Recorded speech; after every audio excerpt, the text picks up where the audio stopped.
Dear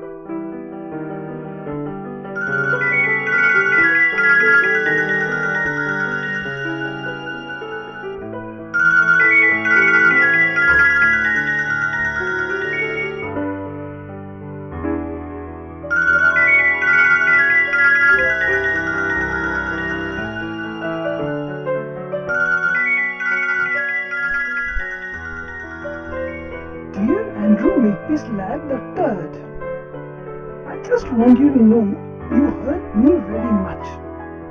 I just want you to know that. But let's leave each other alone for a while. Alright? Alright.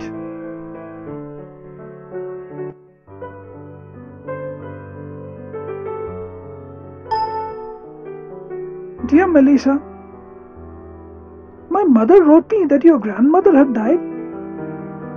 Please accept my deepest sympathies.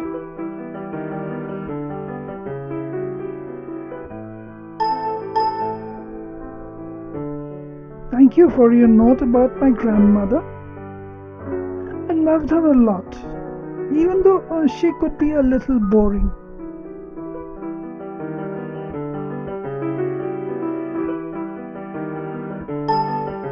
Congratulations on getting into Briarcliff. I hear that's great.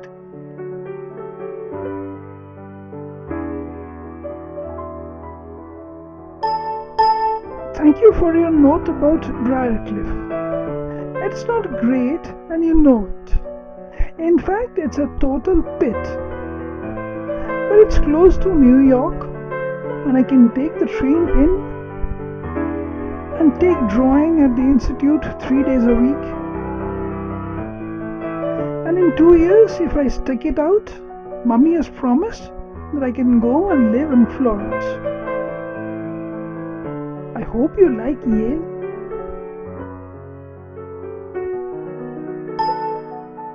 Would you consider coming to the Yale Dartmouth game Saturday, October 28th?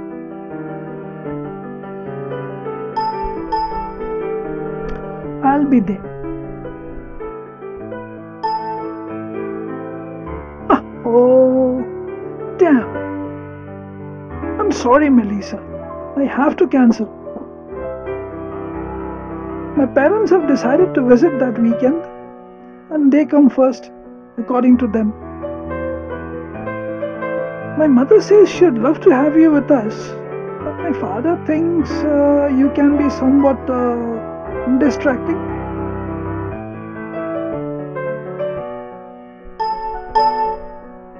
You and your parents. Let me know when you decide to grow up.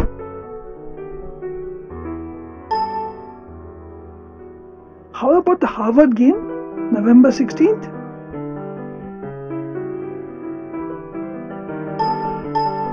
Do you plan to grow up at the Harvard game?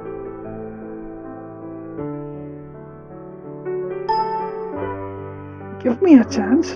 I might surprise you.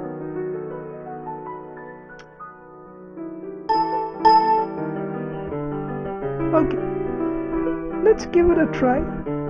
You should know that I'm even richer now than when you said I was rich, thanks to poor Granny. I plan to drive up to the front gate of the Calhoun College in my new red Chrysler convertible, sit there stark naked, honking my horn and drinking champagne and flashing at all the freshmen.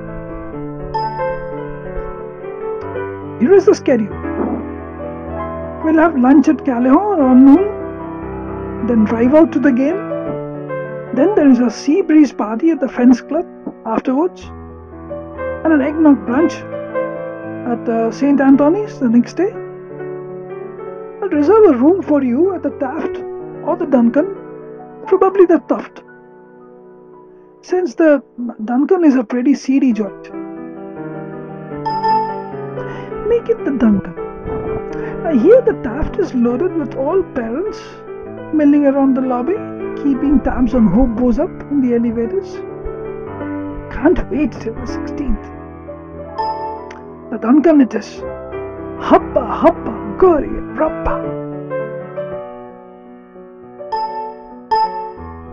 Dear Andy, this is supposed to be a thank you note for the Yale Harvard weekend, but I don't feel like writing one. And I think you know why. Love, Melissa. Dear Melissa, as for the Hotel Duncan, I don't know. Maybe I had too many sea breezes. Maybe you did. But what I really think is that there were too many people in the hotel room, besides you and me. Each and my mother was there, egging us on, and my father shaking his head, and your mother zonked out on the couch, and Miss Hawthorne and your grandmother sitting on the sidelines, watching us like hawks. Anyway, I was a dud. I admit it. I'm sorry. I went to the infirmary on Monday and talked to the doctor about it. And he said these things happen all the time. Particularly when there is a lot of pressure involved. The woman doesn't have to worry about it so much, but the man does. Anyway, it didn't happen with Gresham Leslie. You can write her and ask her if you want.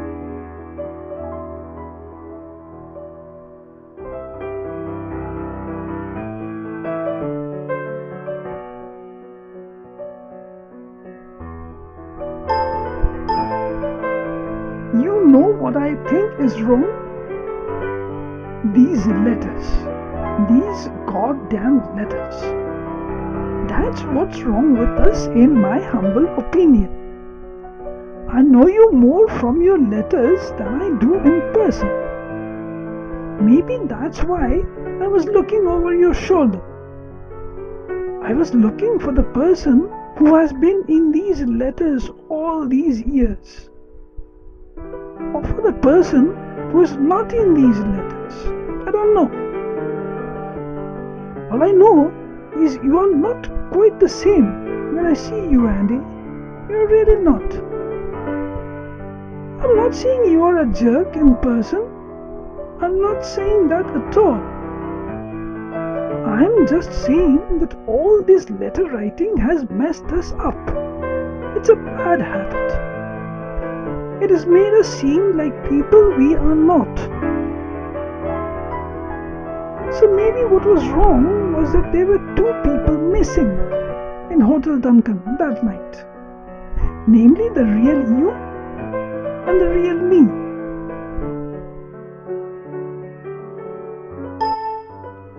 Whatever the matter is, we are in real trouble, you and I. That I realize. So now, what do we do about it? Maybe we should just concentrate on dancing together. Then we can still hold each other and move together and get very subtly sexy with each other. And not have to deliver the goods all the time. But if you know what I mean. Come to think of it, maybe that's why they sent us to the dancing school in the first place. Maybe that's why dancing was invented. At least we should stop writing letters for a while. You could start telephoning me, actually. Here's our dorm number. Wilson, 1 bar 2486.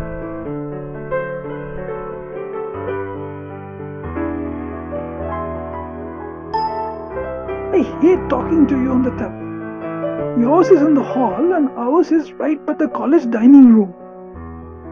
People are always coming and going and making cracks. Telephoning is not letter writing at all.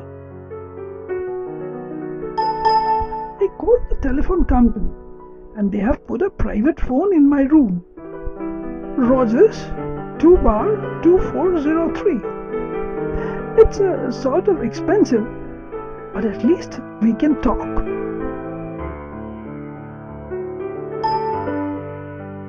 The reason I'm writing is because your phone is always busy, or else ours is. And I can't afford a private one. Maybe we should just start writing letters again?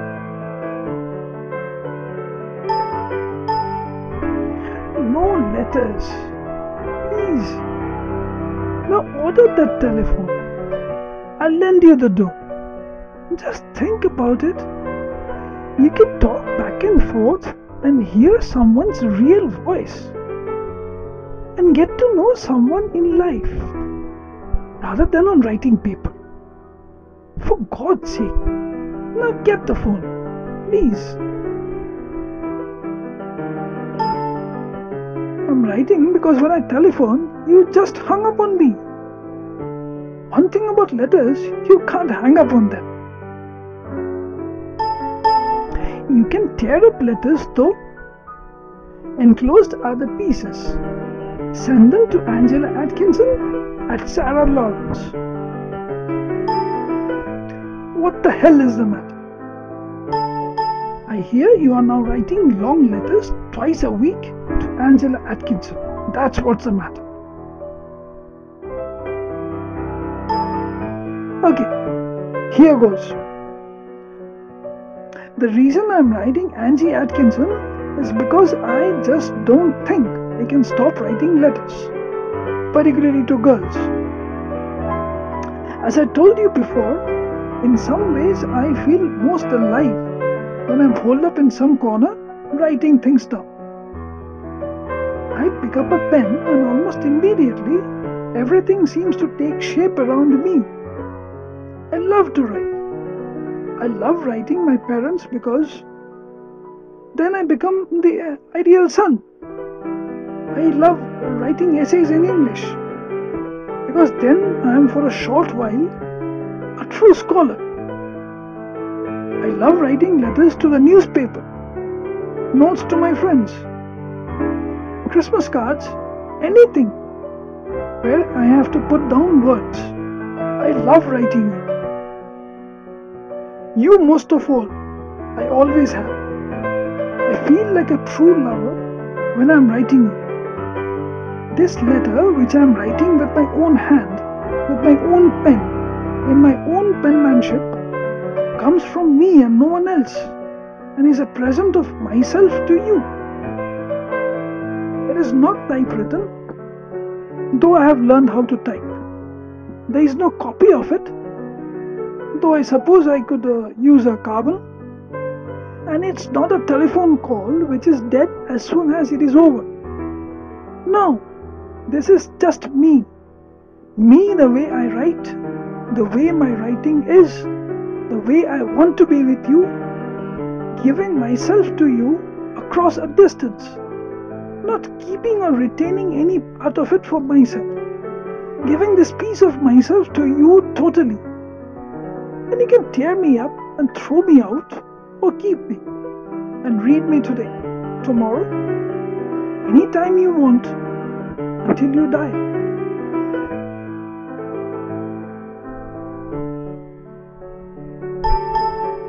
Oh boy, Andy. Love, Melissa.